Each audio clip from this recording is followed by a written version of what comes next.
Hello, I'm Barb Cardo, and I work at Children's Services at the Region of Waterloo.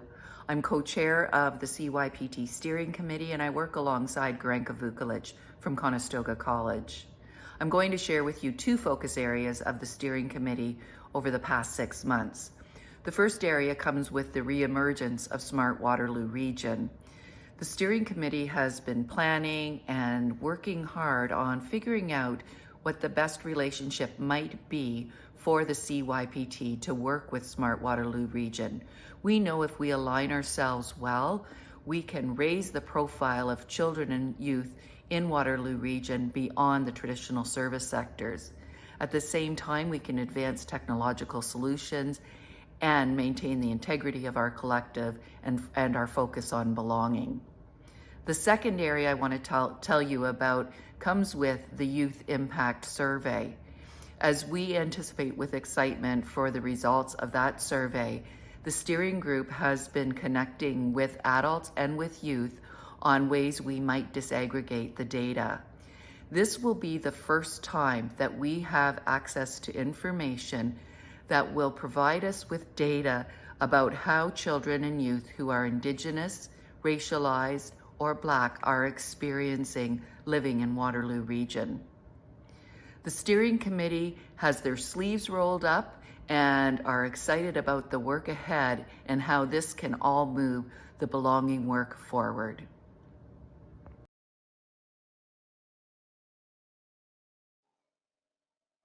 Hi, my name is Stacey McCormick, and I'm the Director of Early On Operations at the YMCA of Three Rivers.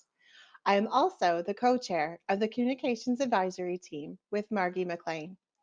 We know that the work we do together within and as a result of the Children and Youth Planning Table is so important. In order to continue this work, we strive to continue to welcome new agencies, individuals, and community professionals to the collaborative. The Children and Youth Planning Table is about connection, and connection fosters belonging. The Communications Advisory Team has been working to improve the onboarding process of new members and help build stronger connections by transitioning from information-rich emails to a video series that welcomes new Children and Youth Planning Table members, explains how we work, and how they can be involved. Although the original intention of the Children and Youth Planning Table website was to attract and inform professionals and agencies working with children, youth, parents, and caring adults in our region, over the course of the pandemic and with the addition of the COVID-19 resource page, an increase in the diversity of who is accessing our Children and Youth Planning Table website was noted. We want everyone who visits our website to feel like they belong within the work that we do, that they can contribute, and that they can see how we work together to improve engagement, belonging, and collaboration. A review of the Children and Youth Planning Table website has been initiated, and updates to the site will continue throughout 2021.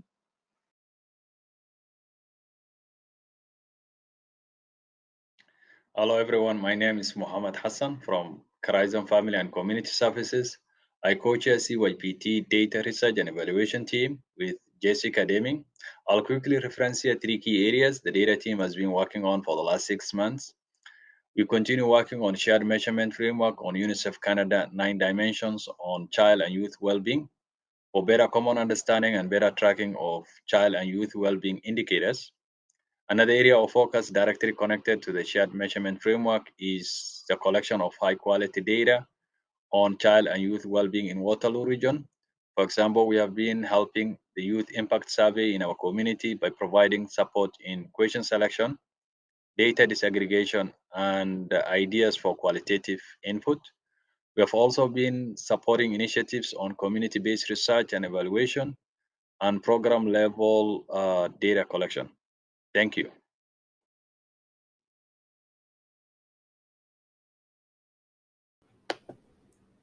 Hi, everyone. My name is Corey Swartman, and I'm one of the co-chairs of the Continuous Professional Learning Committee.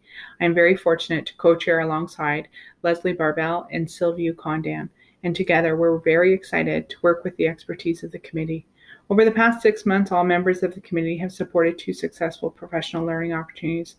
Their first one was the Infant Mental Health Learning Series, which aimed to increase the knowledge about infant mental health among all staff within community-based agencies. And the second includes the anti-racism training. This training aligns with community priorities and gives leadership and frontline workers ways to incorporate anti-racism in their work. As we look to the future, the committee has been engaged in developing our criteria for identifying what training and resources will be shared or promoted. This criteria for endorsement couples nicely with the survey the committee has conducted to obtain the voice of our community. And the results from the survey will frame our work to prioritize the voices and needs of children and youth while incorporating equity and mental health within all of our work environments.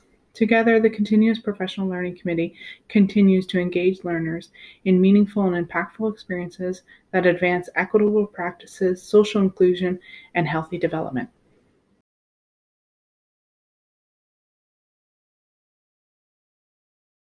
I'm Wanda Campion, one of the chairs of the Brain Story Mobilization Working Group. This group has recently drafted a framework which will mobilize brain science in Waterloo Region.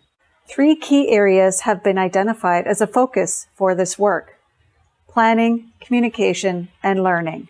Each chair has aligned their strength and passion with one of these key areas. My role will be engaging people in learning opportunities, such as a community of practice, to dig into the knowledge connected to the brain story. Hi everybody, I'm Kathy Lee Porter, one of the other chairs. Our group is responsible for communications and strategic and resource and tool development. And we're starting by exploring the power of progressive communications theory and its ability to disrupt status quo and change mindsets. And the work itself is going to start with identifying the target audiences of our members so that we can harness their momentum, and also looking at communications campaigns and strategies from around the world with this messaging to see what works and what didn't work.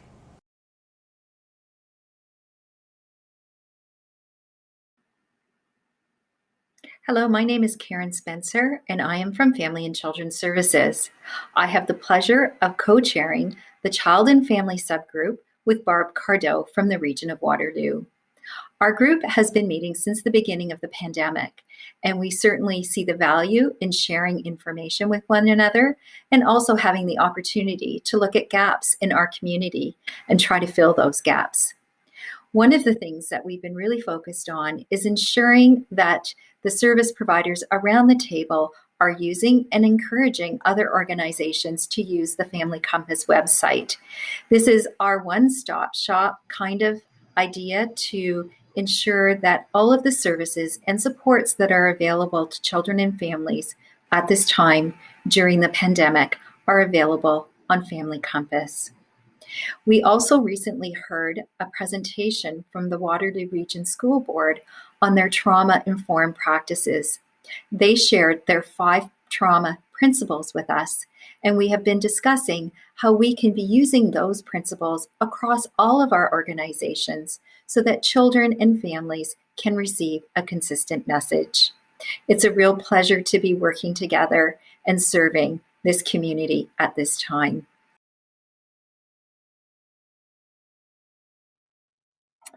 Hi all, Alison Pearson here with the Backbone staff team update. So you've just heard a bunch of amazing things that are happening across various groups. And of course, the Backbone team is there supporting.